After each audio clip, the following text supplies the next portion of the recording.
I don't know if you believe in fate or, sort of like synchronicities and the universe just unfolding in this kind of organic way. It was a few months before I was going to graduate. And I don't know if you remember the television show, The Colbert Report, and his guest that night was Ray Kurzweil. And I remember Kurzweil kind of laying out this case, explaining how exponential growth in the development of technology works. And that question that I'd had since a little kid just completely like clicked. And the next week, in this total synchronicity, Kurzweil was on the cover of Time magazine. And ever since that moment, I just knew, I was like, I want to be in that world. That one moment sparked a career exploring how emerging technologies from virtual reality to digital twins are quietly reshaping how we train, connect, and even experience the world around us. But what could those futures actually look like? And how do we make sure we end up with a future that we all want? I'm Gary Bowles, and in this episode of Possible Futures, we sit down with writer, researcher, and singularity expert Aaron Frank to unpack the promise and the peril of spatial computing, immersive tech, and the exponential curve that we're all riding. Let's dive in. And here you are from that initial fascination. Here you are on the stage of the executive programs, walking the participants through all the different ideas about exponentials to help them to understand what that curve looks like. Yeah, this is great. I've really been looking forward to this. It's good to see you. I'm very excited for the conversation. The Venn diagram for you was things like you studied communications, but you also studied philosophy, and then you got an MBA from Oxford University. So how do those pieces of the Venn diagram coalesce for you, and how do they sort of drive some of your curiosities and interests? It is actually an interesting moment in my career to kind of reflect back on, if I review and reflect on the education part of my journey, because it is, like none of those things in particular would obviously have a direct connection to the world of emerging technology. I was always really fascinated by the challenge of how do you take complex ideas, like ideas that can potentially be very important in the world, and translate that for an audience to be able to engage with and relate to, these important ideas. And the way I did that in my communications degree was particularly focused in the life sciences. So that was kind of my gateway or entry point into the world of technology. My entire life, I've always had this question since I was a little kid that really, I remember something that my mom said to me once when I was young, where she just kind of casually pointed out that all of what we associate as being technology, like most of the technologies that surround our lives, really only came into existence in the last, generation of human existence. And I remember being struck by this. It's like, what is going on? Like, why all of a sudden did this like species of primate just suddenly, create all this radical change in technology? I want to understand this sort of deeper principle of exponential growth. And yeah, and months went by, I didn't even reach it. So basically I graduated, I started my first job out of school, and I don't know what happened. Something came into my mind. I looked on the website for Singularity University, which Kurzweil had founded at that point, and it existed for a couple of years. And I just sent a cold email to a person on the website, just basically introducing myself. And they replied, and they said, not only did they reply, but they said, oh, we actually have a job opening. You should apply, anything. I have basically spent my entire career in some capacity affiliated with Singularity University. Speaking of fascinations now, so you have focused on a wide variety of different topics. If there's one place you have spent a lot of time helping people to try to understand a particular exponential, it's virtual reality, mixed reality. Some people think VR is just video games, and augmented reality is people walking around with Ray-Ban Meta AI sunglasses. And before the pandemic, there was this massive hype wave around Web3. Meta even changed their name to be focused on that arena. So help us with a definition and sort of how you think about what you've called in writing, for instance, on Singularity Hub, you've called the 3D revolution. This topic has really become my sort of core area of research and what I focused on over the last more than a decade now. What we call things really matters, and any sufficiently new technology, it can actually be very challenging to appropriately label it. Like, I actually think AI has this problem. Everyone just throws around the term AI, but there's if you unpack it, there's rules-based AI, there's machine learning, there's all, generative AI, there's all these different things that mean very different things. When Facebook changed the name of their company to Meta, was the metaverse, right? That's the kind of the catch-all term. And the reason I struggle with that term is it's incredibly imprecise. The way I think of the metaverse as a concept is it's a bundle and a collection of many different categories of technologies that together collectively sort of inform this shift towards spatial, three-dimensional way of interacting with our digital environments. No, I so totally agree. 10 years ago, I was co-host of a set of retreats with a group called the Open Metaverse Foundation. And the intent was to bring together a bunch of people at the still fairly nascent arena. And that's exactly what we've heard over and over again. Give us one use case or one example where the average person should be more fascinated by what's going on in 3D immersive worlds than they are today. And that is really at the core of all of my research. What your question is getting at is basically a question of like, okay, like what problems does this solve? Like, what's the point? And I think what happens very often, especially in the world today, is everyone just gets really fixated on the latest hype and like a new technology just because it's new and exciting. This is certainly true of this space, like the metaverse a few years ago. Certainly the case today with AI, like really powerful use cases that people should be excited about. But at the same time, I do think we are kind of coming out of a time where we were, I think, oversold some of the benefits of these technologies. A lot of this comes from, if you look at companies like Meta and Apple, who have spent billions, and I mean like tens of billions of dollars developing the hardware to create this world, is they're really incentivized to try and kind of convince us that these are, world-changing technologies that will, completely revolutionize every aspect of our digital lives. The real benefits of spatial computing, something beyond gaming.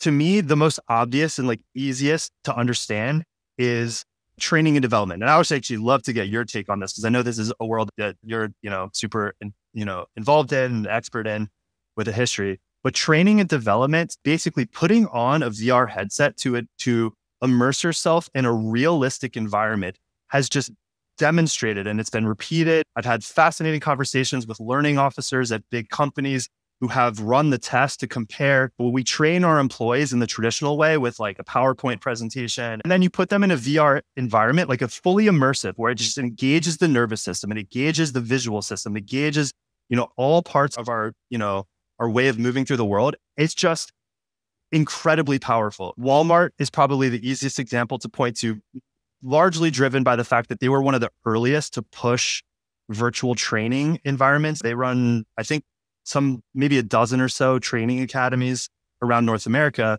And what they've started, and before most companies were doing this, they would put these associates in, a fully immersive environment where they could actually experience, a busy shopping day on Black Friday and how to deal with crowds or how to deal with a shoplifter, or how to, handle whatever kind of environment.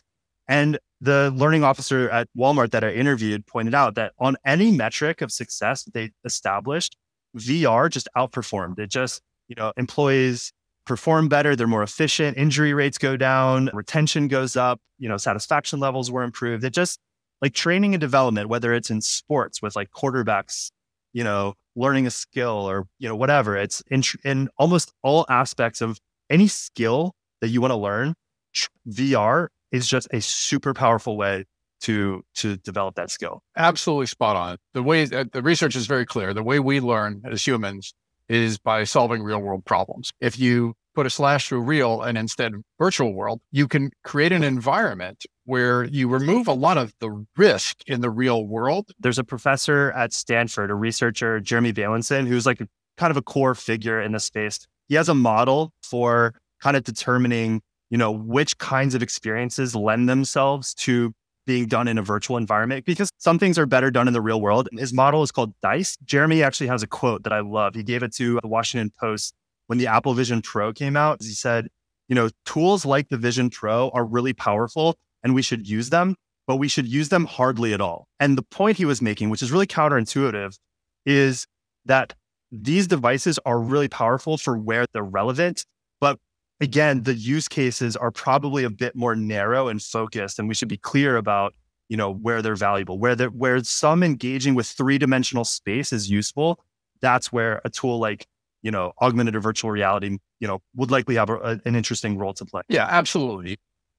Let's talk about now sort of possible futures where some of these applications. And I think there's some others that you want to talk about as well. But let's start to frame this in sort of where Aaron Frank thinks we might be going with some of these technologies. But I do want to give you credit, a shout out that when you talk about these sort of immersive use of these technologies and sort of ones that simulate as much of the world as possible, you wrote an article on Singularity Hub back in 2014 on neurogaming. And the whole idea was, yes, there are going to be more and more things that will stimulate us as humans in these immersive worlds. And that will simply create better experiences for us, but it will also help us to learn better. So I just want to give you that credit for looking back. Now look forward. And how do you think some of these technologies would develop? Would they think of the books and the movies like Ready Player One? Would they think of those as documentaries where we're just spending all this time with our headsets on? So paint for us one possible future that you think of when you think of these technologies. A lot of the pop culture that informs our thinking about these technologies, it should be remembered. Ready Player One's a good example of this, is that like the story that this takes place in is within this kind of dystopian future where, these virtual environments have been created as a replacement for this like horrific world around us. And so a lot of our vision of these tools have been sort of constructed in this context of a real world that has collapsed. And I think that should be like remembered when we think about these tools, because that is not at all, I think, how we want to orient toward. I'll start with what they're not. What they're not is meant to be a replacement for real interaction in the physical world, embedded in our communities, embedded in, embodied space. We have physical nervous systems that, the reason why these technologies are so exciting is because they kind of meet our nervous systems in their natural habitat. But I think we should see them more as sort of like a complementary, when they're well designed, almost as like background enhancements, rather than sort of like the thing itself that we should be, steering toward. When it comes to like possible futures that excite me, I kind of need to distinguish between two kinds of categories. One is sort of thinking about the future of enterprise. So like how would, in like a business context versus as like consumers, if I were to look at a film or a piece of pop culture that for me, I think captures an exciting, not excited, just like a more reasonable way of depicting something like, mixed reality. And people wouldn't immediately associate with this topic, but the film Her, where, Joaquin Phoenix, we forget that like audio is a form of, augmented reality, right? Like if you're in a new city and you have headphones in and you've got Google Maps, like giving you directions for, turn left here. It's like someone in Uber a couple of weeks ago picked me up who had never been to San Francisco and they were just visiting a friend and were like just bored and making money. It's like the reason they're able to act as my taxi driver in a city they've never been is because they have augmented reality in the form of Google Maps, like telling them how to move through the city, right? And so I think in a professional context, there will just be systems that just are well designed as background enhancements, whether that comes in the form of like audio, or if you're working in a retail environment and you've got some kind of, information being shared with you about, stocking the shelves, or, there's a lot of people over in this section of whatever, and, you need to go assist someone, or, and each specific use case will be, highly customized to, the specific industry or whatever it may be. We've talked a little bit about the training and development where, if I really need to learn a new skill very quickly, or I have a big presentation tomorrow and I want to practice in a, live scenario. So there's, all kinds of potential use cases in the business context.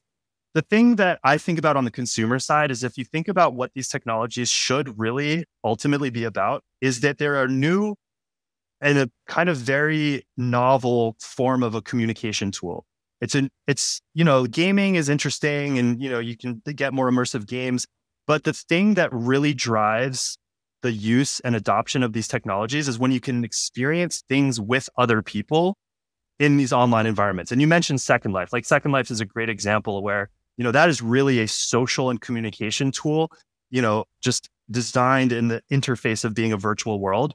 And so I imagine a future, and I don't think we're, immediately close to this, but, where my parents who are, in their 70s, they have grandkids, where they, there's some compelling suite of mixed reality technologies that allow them to, my mom, for example, can't travel anymore, but she wants to spend time with her grandkids who live in California all the way across the country.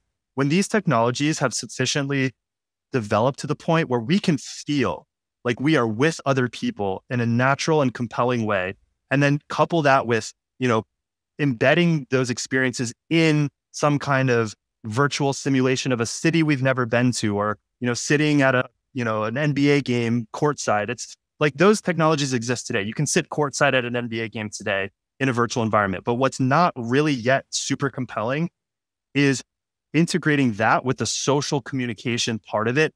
And that's the piece that I think is the most exciting for me. And I think, as again, not meant to replace the physical world and physical interactions with people, but, almost like next level evolved version of what we do with like what you and I are doing right now, staring at each other, across a computer screen. That to me is an exciting future that I think is coming.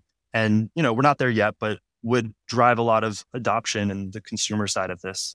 Yeah, absolutely. And so I think, there's no question, especially for people to the visceral feel of these environments. Once you've experienced them, you often want more, and you do want that interaction. I mean, Second Life, as grainy as those initial pictures were, became a community where people actually created their own ecosystem and their own culture and their own economy, selling each other their, the digital clothes and that sort of thing. But I'll have to tell you that the excitement at the time, I know you're talking about trying to reflect as much as we can at the physical world. The thing that was most exciting when Phil Rosedale showed me that beta version was you could fly. So my mother, before she passed away at the age of 95, we put a headset on her and we showed her one of the off the shelf, like sort of immersive environments with butterflies flying around. And when she took it off afterwards, she had tears in her eyes. It was just this incredible experience that she had just never even realized you could have. And I think now you add your perception of interacting with others and people you might never meet otherwise, or people that are taking on different avatars, or you actually sort of open the aperture for humans and how they interact with each other and give them different contexts that they might never even have envisioned before. Totally. Yeah. There's a few technologies that to me get me really excited. I'm not, like, if anyone's interested in checking out what Google is working on with their Starline concepts, like that to me, it basically, just to describe it, it's using like these very sophisticated 3D depth sensing cameras. It's almost like a LiDAR system that can broadcast in real time, like a full 3D, like realistic hologram of you to some other place. That to me is a really well-designed and interesting system because it's not invasive. It doesn't require, a headset and the friction or the barrier of a device on your face. And it allows you to feel this compelling sense of presence with other people at a great distance. And, today that's an expensive piece of technology that, only, well-funded companies would be able to afford.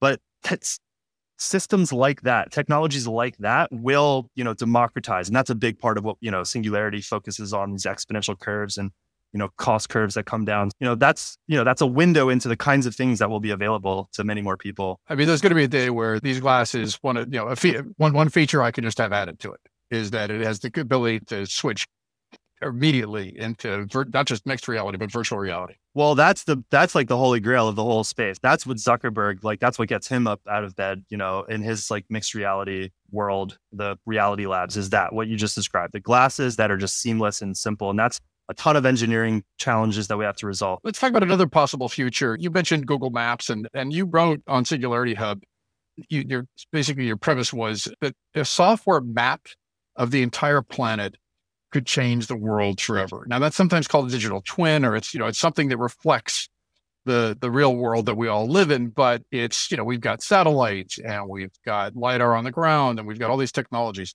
that can help us to be able to model our world. But how would it change the world if we had much more of our world in a virtual environment? Man, this is probably one of the most fascinating, and I would argue like underappreciated developments of our time. This idea that, having a software replica, and I'll add like in real time, of the whole world.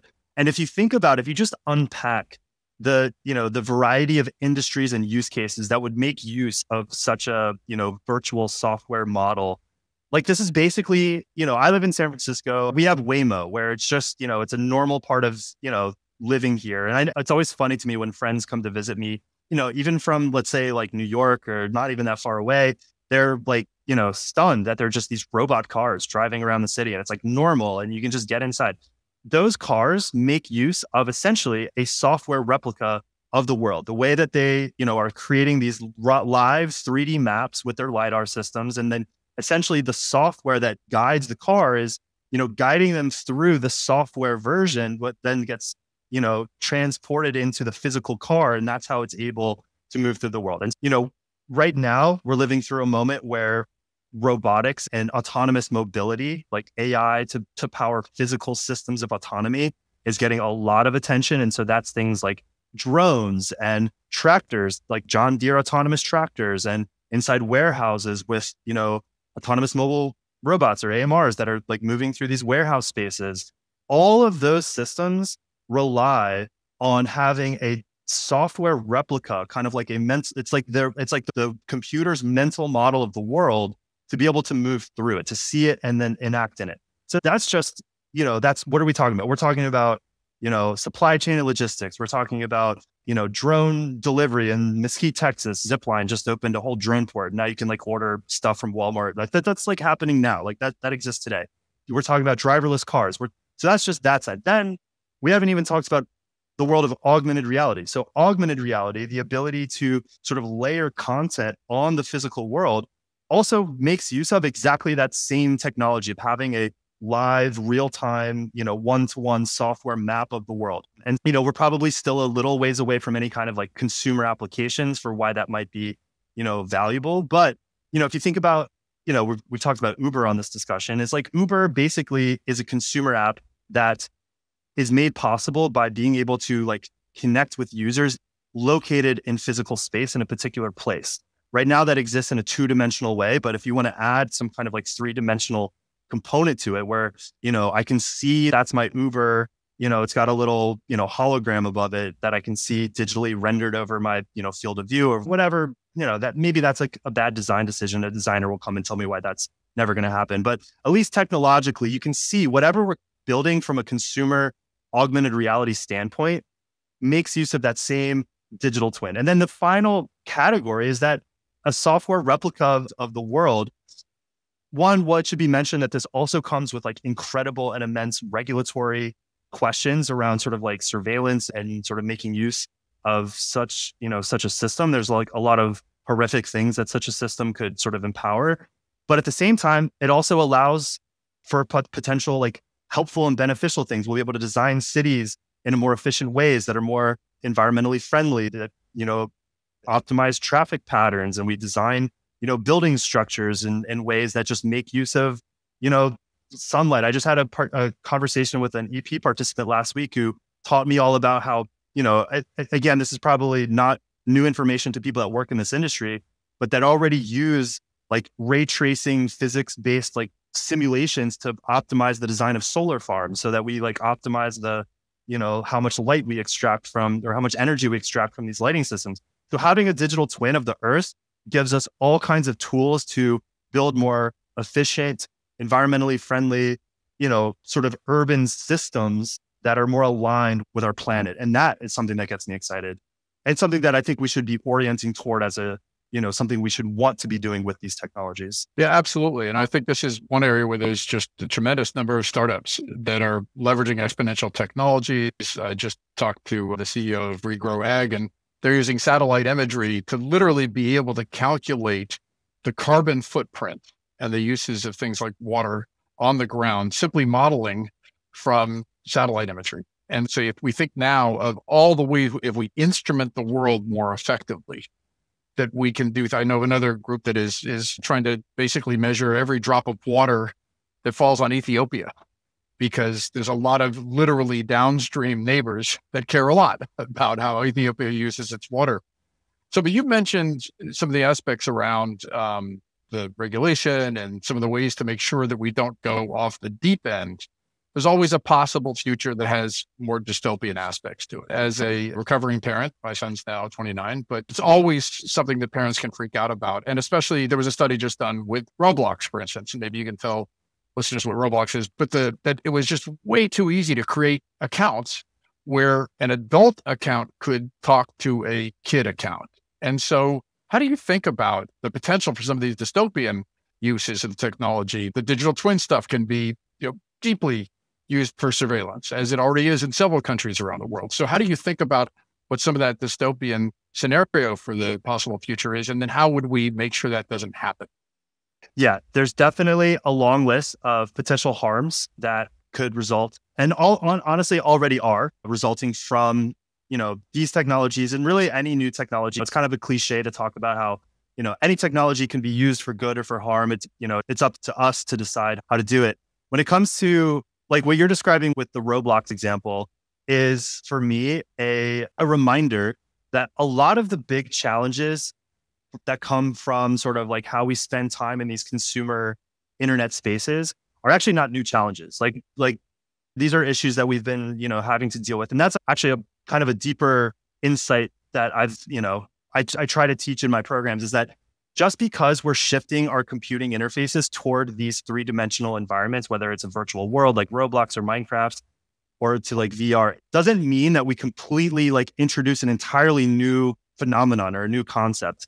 It's just we're shifting things that were once two-dimensional into a three-dimensional space. For example, data privacy has already been like a huge, discussion point that, it's regulated. We don't need to reinvent the wheel for how we manage and deal with those kinds of things.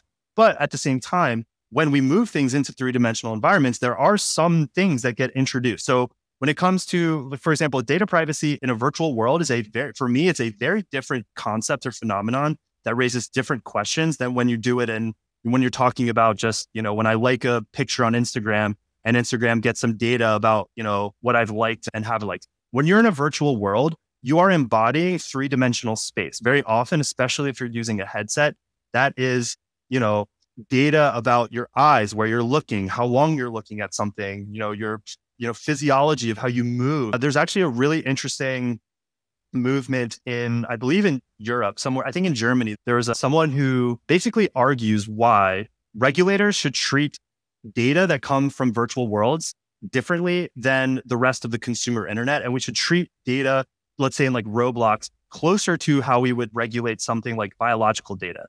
Again, you're talking about body language and, that it's far more sensitive, it's far more invasive.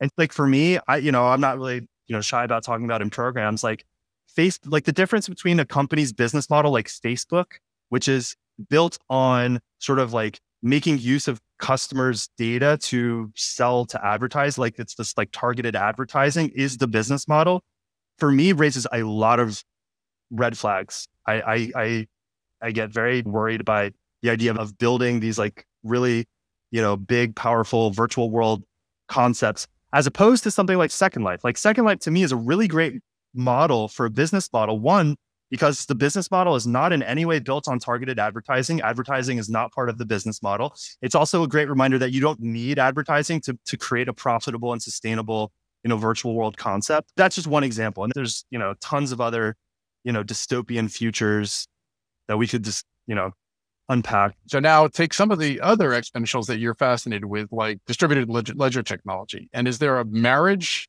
in virtual worlds that you think of, or are there other exponentials like AI, for instance, which incidentally is, you're right, the labels are always fuzzy. In that case, it's a marketing term, right? There is no AI. There's no such thing as AI, just a basket of technologies. But is there some combination of exponentials that you think really change the game? I'm going to leave the distributed ledger stuff aside because I think that was largely a hype cycle driven phenomenon and I'll just say my thinking around blockchain technologies has changed and it's shifted quite a bit. And in my current moment, I believe that those technologies are, and not everyone at Singularity on the faculty, like I've had really nice, interesting, fascinating discussions with different people. This is just my view.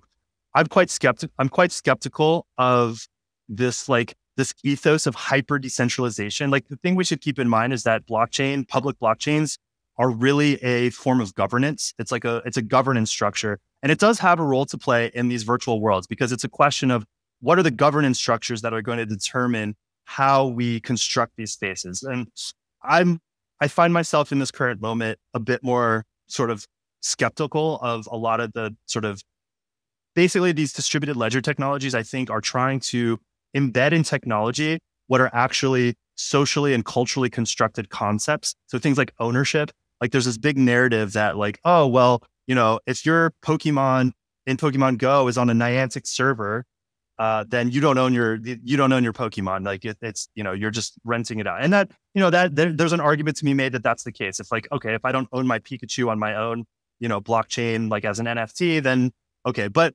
that still sort of forgets that the concept of ownership itself is still a culturally constructed thing. It's like, it's okay, that doesn't change the fact that if Niantic goes away, I might own the NFT of my thing, but it's only relevant in the context of this game that's produced by this other whatever. Anyway, the one area that for me in this current moment is the most exciting intersection with other exponentials, and this has been the core of my main research at the moment, I just wrote a white paper about this, is the role of robotics, training these autonomous robotic systems in simulation. Basically robotics, and this includes things like driverless cars, drones, humanoid robots, like basically like there's this famous Jensen quote from NVIDIA who says like, in the future, anything that moves will be autonomous. And basically what's happening today is that future is becoming a deep customer and a super user of the kinds of technologies that I've been, researching for a long time. That includes like simulation tools, game engines, virtual worlds, virtual environments, these video games essentially that are becoming so sophisticated that robots and robotics is basically shifting from a world where it used to be about control and planning and writing explicit code to a world where robots can actually just train and teach themselves, unlocking this whole like machine learning phenomenon that was, that's defined the last 10 years of AI is now coming to robotics. And the reason for that, a big part of it, not the only reason for sure, but a big part of that is because of simulation and because of these virtual environments. And that to me is the most exciting and interesting kind of intersection between different exponential technologies coming together. And we are about to witness an absolute just hockey stick of this innovation in robotics. And what's unlocking that today is the ability to just no longer have to program the robot, but just to put the robot in a video game and let it teach itself, through millions of trial and error, repetition, machine learning, essentially. No, it's fascinating that you're pointing that dynamic because there's a growing school of thought from people like Gary Marcus or Meta's Yen-Li Kun that are basically saying, look, this whole large language model and generative AI is kind of not a dead end, but it's only going to continue to be able to have these leaps forward for a little while. And it's starting to see this sort of leveling off process. And what is missing is any concept like we have of appearing in the real world, because these tools do not model our real world. They simply take some of the things that they can infuse or infer in the technologies from the data they've been trained on, like text and video and images. And then they can just decide what's the next pixel to put up on the screen or what's the next piece of text.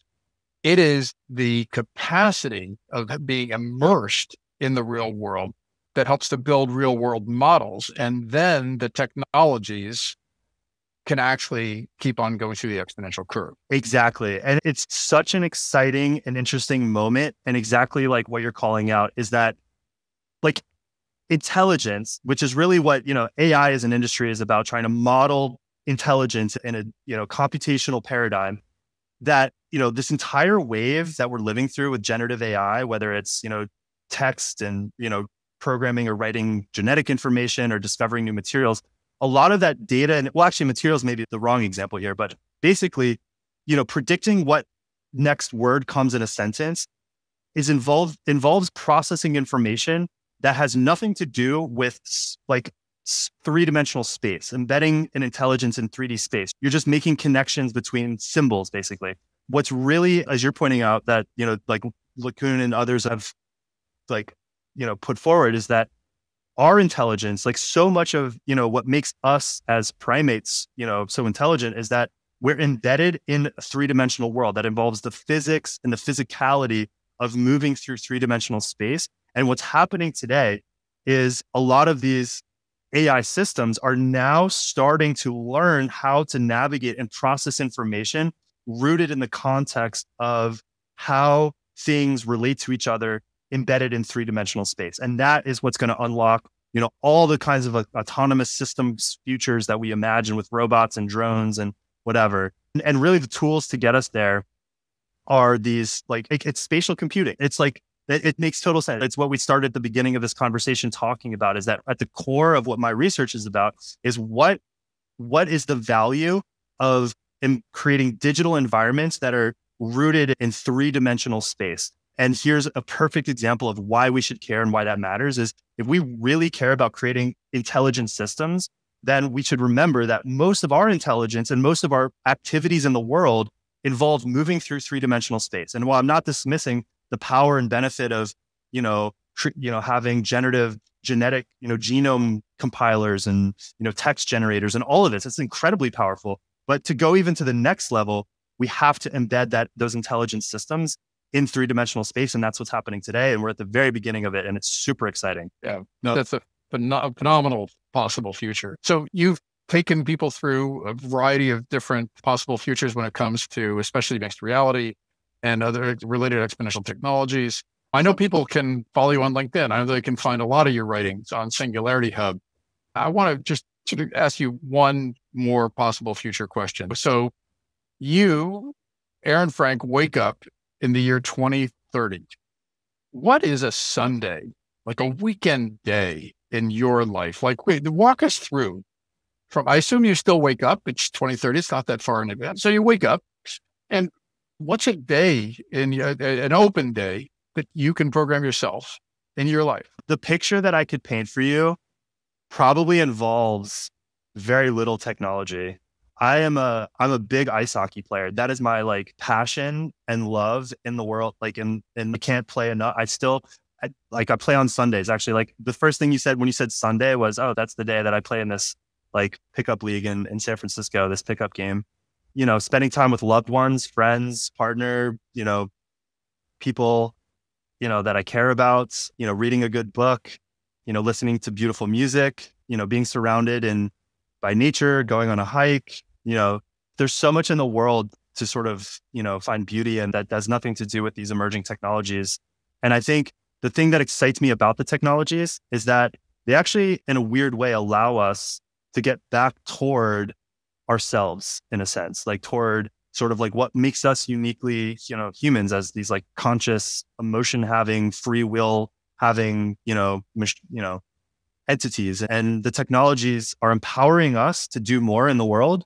And I think the risk is that we get, trapped into these systems of, there's a longer conversation about how, the world in which these systems get embedded. But I think the real exciting possible future is a world where we can actually sort of let the technology do what it's good at so that we can get back to doing what is innately about being, human. And that Sunday in 2030, I hope, will involve as much of those human activities, which involve, social relationships and, the joy of playing hockey for no other reason that it just feels good. I would argue that what you just said, your vision for the future, Aaron, is actually you were in an immersive world. It's just the world that you were born into. And that is increasingly one of the opportunities. This is the sort of the yin and yang, the alternative. We have these exponential technologies that are shaping our lives. And you're telling people that the real opportunity then is to do the alternating rhythm of continually being embedded in the real world, the real immersive world with real people. Aaron, it's been an amazing conversation. There's so much more I'd want to ask you, but I want to urge people to go to follow you on LinkedIn and to go read your articles on Singularity Hub. Gary, I really appreciate it. This is super fun. It's really nice to see you, as always.